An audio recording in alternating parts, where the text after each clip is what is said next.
Hey everyone and welcome back. This is the Happy Cat here, and today we're going to draw some fireweed because I just got back from a 2-week long trip in Alaska, and this flower is everywhere in Alaska. It's a very beautiful purpley pink flower that you'll see bloom everywhere when summer's about halfway over. So it's very bittersweet because there are only 4 months of summer in Alaska before an 8-month long, hard, cold, dark winter. Because you don't realize how far up north you are, really, because you always see Alaska kind of to the side in a little box on all those US maps. You don't truly see how far north it is all the time, but it is a long flight up there, and it's 24 hours of sunshine. I never experienced that before. At midnight exactly, it was like it was 2 in the afternoon or 4 in the afternoon. It was crazy. I loved it personally because I am such a night owl that I felt like I could just go for a walk. I could do whatever I wanted at any time. I loved it. And then I just do stuff until I got absolutely exhausted, and then you just close your curtains and go to sleep. I love 24 hours of sunshine. I don't know how I would handle the winters though. I'm from Chicago, so I know Chicago is not as bad as Alaska, but I would say in terms of the lower 48, as they call the rest of us, in terms of the lower 48 states, I would say Chicago has some of the worst winters. The Midwest gets some of the worst because of the lakes. It's the lake effect. It's always colder. It's always icier. It's just always, it's been so bad. I've grown up with terrible winters, and there's that seasonal affective disorder or whatever, where you just feel like everyone just feels so like sad and complaining. And I'm like, why didn't we move to California? Like it just didn't make sense to me as a kid growing up. Like, why did we have to live in a cold place when a warmer place existed in the world? So yeah, I don't know how I deal with Alaska because that's basically Chicago winter on roids, so to speak. But people even outside of, like Home Depot or Costco or some of those big stores, there would be places to plug in your engine in the winter because your engine could freeze in the time it takes you to just go shopping and come back.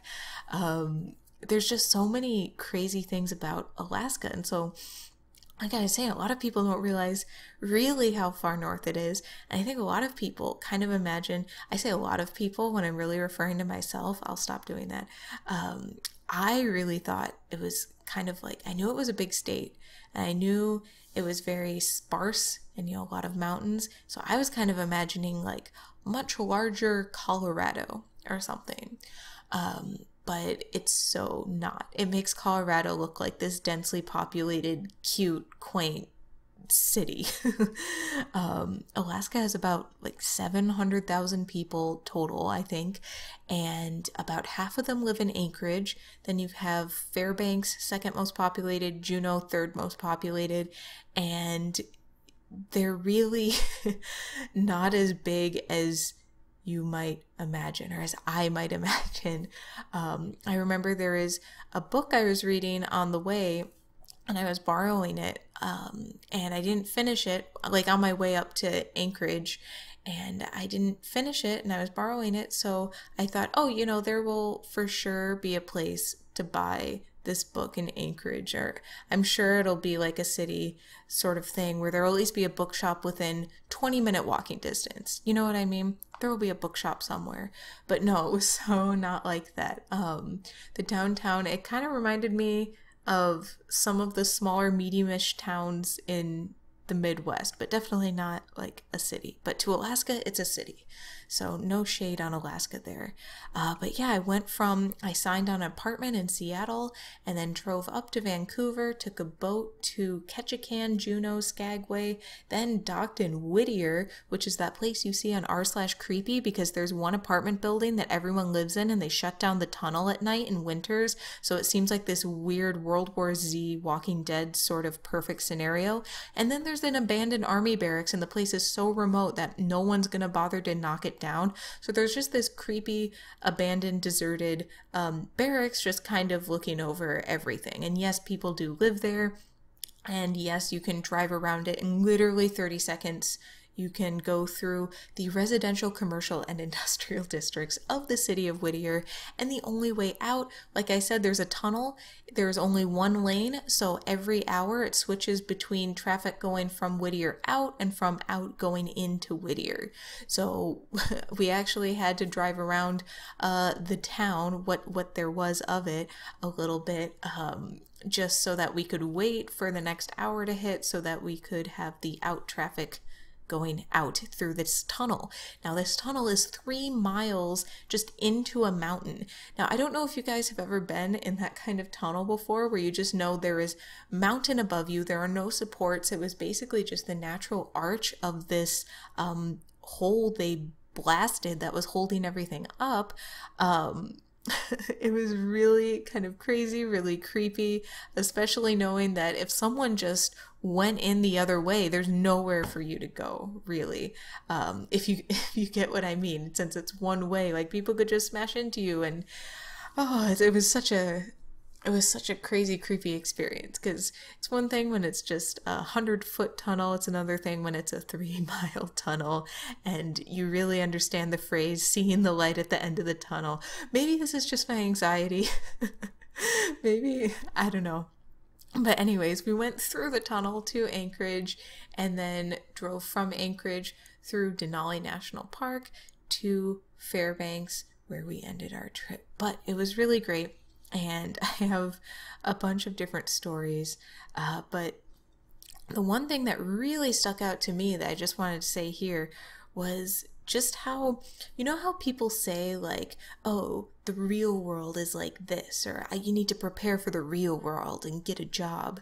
So it's like the real world is like, you know, the hard world where you got to work for your money and get a job and support yourself and all this stuff. And then going there, it was like, oh, this is like the real world. Like I felt like I'm just a stupid engineer who doesn't know shit. I am the tourist. I am the lame tourist who doesn't know how to do any of this stuff that all these cool, badass locals do. Because most people, about half of the population lives in Anchorage, but the rest of people are honestly kind of out in very, very remote locations. Actually, Alaska is one of the last places in the US that has flag stop rail service, meaning people are so far out that there aren't even roads really. Actually, this is another fact that I know. If you stacked all the roads in Alaska from end to end, it couldn't reach San Francisco to Denver, Colorado, if that makes sense. There's not many roads. And actually, I think it was 1 in 50 people have a pilot's license. A lot of people learn to fly. They can legally learn to fly before they can drive a car in these little like bush planes or seaplanes, because there are some places that really, like Juneau, for example, you really can't get there except by boat or plane, but most people aren't, you know, sailing around. So a lot of people will have private tiny planes, not private jets, just private tiny planes instead of or in addition to cars. So there are people who are so remote that they need to get on a train to get their supplies for the month or week or whatever and come back home, but there's no train station. So when the train comes by, they wave this huge flag and then the train has to stop and pick them up. So that's how remote it is. And really the Alaska Railway and the Alaska Pipeline and some of these projects are really crazy feats of engineering, and really like there's a lot of history to it, but I won't get into that now. But oh yeah, the other thing that I just have to say that was so interesting is that if someone accidentally hits a moose in the road, there is a government list or like a state list for disabled people, or I don't know, less advantaged people who need that moose meat, who live, you know, way out, who practice what people call subsistence living, who are actually living off the land.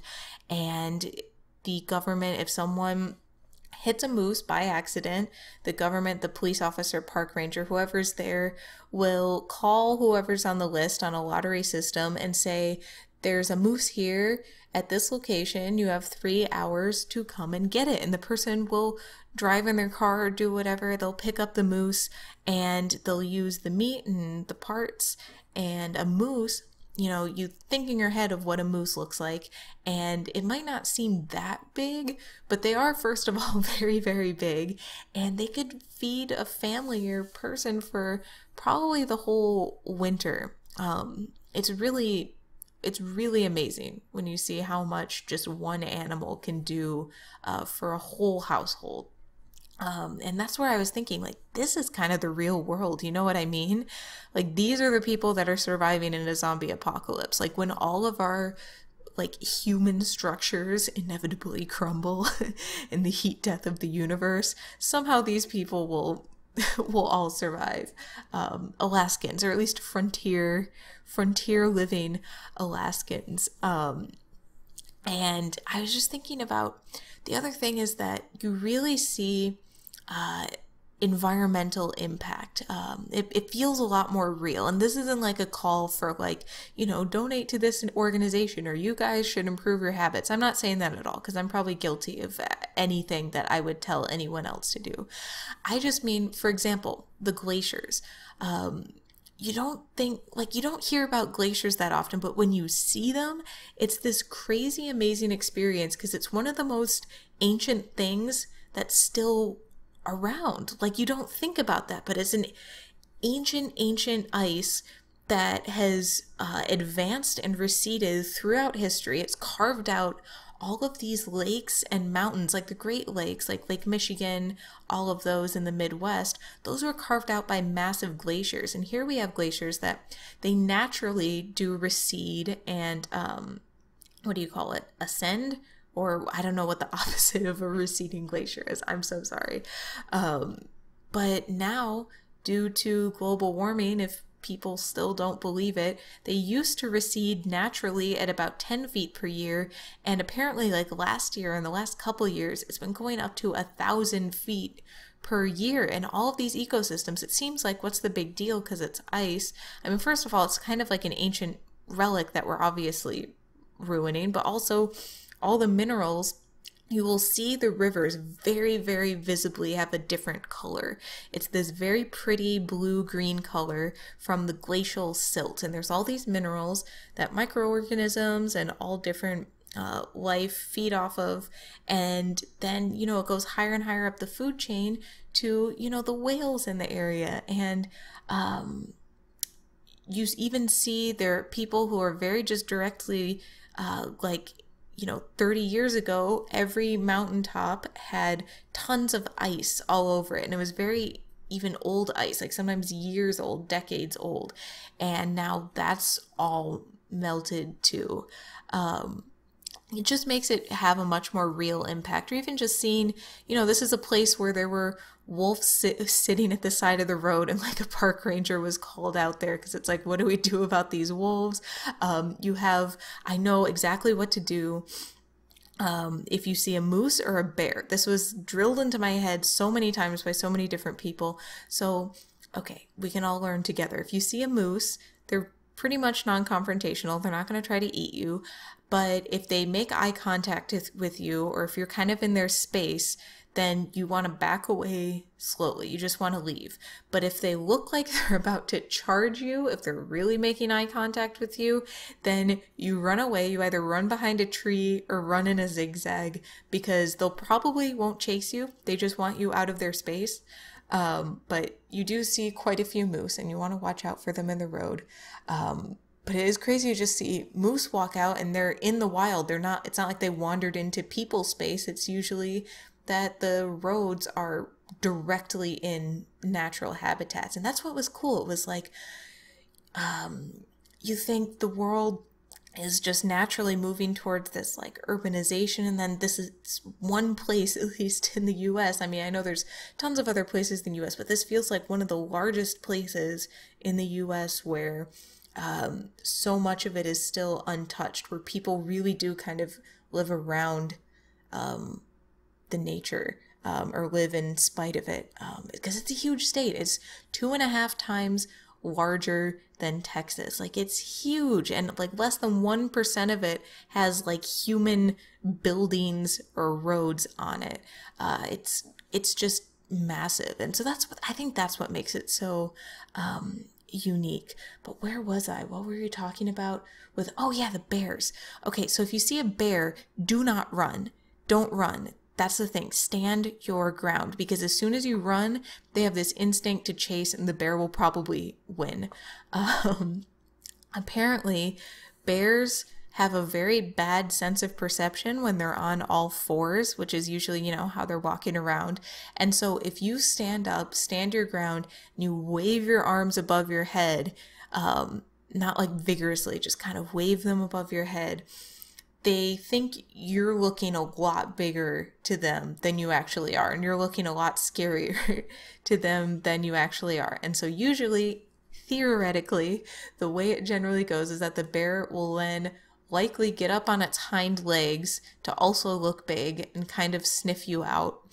And then it might even start to charge you. In this case, you still should not run, because it's really trying to fake you out. And even I heard one story of this happened to a guy, and that, by the way, this flow I'm telling you, it's really common. Lots of stories I've heard where they stand up on their hind legs, do the fake charge. It's like this method, it's this formula that a bear does to try to get you to run so it can chase you.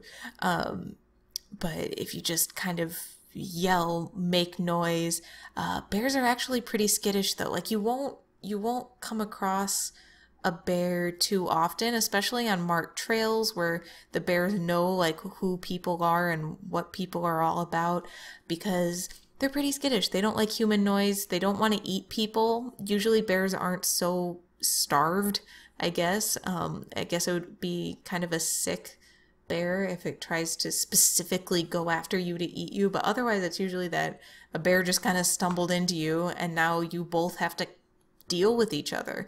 The worst though is if you run into a bear with cubs. It won't mess around. Yeah, stand your ground. It will probably fake charge you, and then theoretically, a lot of people have said that at that point they just leave. But there were some other crazy stories of people who they run to their cars and then the bear chases down the car, and you think, oh well, that's fine because if they're in their car, then they're safe. But the problem isn't necessarily the person's safety. It's that after they do that, bears will then start to, if they see cars again, if they stumble on a road, they might have that chase response, because a lot of them are wild. It's not like this is such a regular thing. One really sad thing that happened is that a hiker in the national park, they came across a bear. She threw a backpack at it, and the backpack it had a couple of candy bars and a Pepsi, and so the bear was content to just eat the candy bars and Pepsi and leave them alone, and they were fine and got away. But the problem was the bear loved the candy and the Pepsi, which sounds really funny, but it's kind of like a direct sugar rush. Like bears actually, they're very omnivorous. They like eating these little sweet potato, root vegetables. They like eating berries and of course meat and salmon and things like that. But imagine eating chocolate for the first time in your entire life when you've just been eating blueberries. It was probably like, oh my God, this is amazing. I don't know, maybe it really did induce some kind of like sugar high or something. But then the bear kept coming back to that spot because it wanted more candy for real. And they tried to do like a repelling therapy on it, where they like shoot rubber bullets at it so it makes it, associate bad things with that place. But I guess that like glucose was so strong that it didn't care about getting shot at. It just really wanted it. So a bunch of places were closed off in the parks because this bear was going around there, and apparently they're going to have to shoot it. They're going to have to actually kill it, because it just will not stop terrorizing the parks, I guess, looking for candy, which is so sad because that is exactly how I imagine like a teddy bear to be. Like he just wants cake, guys, but it's really sad. And so that's why it's actually pretty important to, as much as possible, I know if it's a life or death situation, it's hard to say, oh yeah, I would have totally stood my ground at that charging bear. Wow, what a pleb. But I guess that's why it is so important to actually know what you're doing before going out in these places. So basically, it just made me realize how much of a scrub I truly am when it comes to the real world, like zombie apocalypse nature world. I have a lot more stories about Alaska and some of the things that have been going on in the last couple months, so I hope to tell them to you guys. Until then, have a happy day wherever you are. I hope you enjoyed these thoughts on a fireweed. I'll see you guys soon. Bye bye.